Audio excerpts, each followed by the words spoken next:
हमारा भारत देश सर्व सुख संपन्न देश है। इस देश में हम सभी को एक साथ होकर भाई बहनों को पॉजिटिव संदेश देने होंगे, इनका मनोबल बढ़ाना होगा, शांति कायम करने का ज्ञान देना होगा।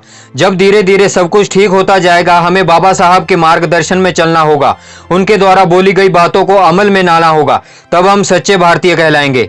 हमें बिखरे हुए को भी अपना बनाना होगा, हमें भारत देश में एकता लानी होगी। हमारा लक्ष्य भारत को एक करने का होना चाहिए। जब हम सब एक हैं तभी तो भारतीय हैं। हमें एक दूसरे का मान सम्मान करना होगा और प्रकृति के उस जीव की रक्षा करनी होगी जो मां प्रकृति से पैदा हुई है। तब हमारा भारत विश्व गुरु और सोने की चिड़िया कहलाएगा। हमारे समाज में कोई भी दूसरा नहीं है, हमारे अपने हैं।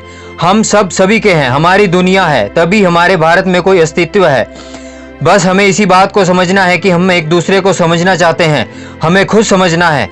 जब आप खुद को समझ जाओगे तो दूसरा भी समझ जाएगा। जब व्यक्ति शांत होता है तो उसका जो दिमाग है वह 100% ऊपर को काम करने लगता है और उग्र अव्यवस्था में वह अपना ही नुकसान कर बैठता है। हम की आलोचना नहीं कर रहे हैं, लेकिन हमारी साइंस और बड़े बड़े इतिहासकार इस बात को बता रहे हैं।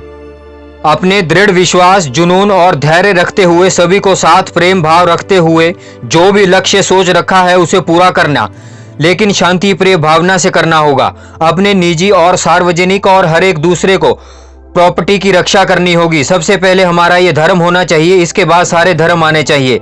मेरे प्यारे भाइयों, कोई भी अपने घर का नुकसान नहीं चाहता, इसी तरह हम में से कोई भी अपने भारत का अहित नहीं चाहता। सभी लोग माँ भारत की संतान हैं। हमें हमेशा यह ध्यान रखना चाहिए कि अपना लक्ष्य शांतिपूर्वक मध्य नजर रखते हुए भारत की सफलता की ओर कदम बढ़ाते रहना चाहिए। और दहाड़ने का मतलब अपने अधिकार को निडर रखते हुए प्राप्त करना होगा, ना कि किसी भी अप्रिय घटना करके अधिकार छीनना। इसलिए मेरे भाई बहनों, हमारा सबसे पहले यह भारतीय का पहला धर्म है कि एक दूसरे की रक्षा करना, बहन बेटियों को सुरक्षित करना।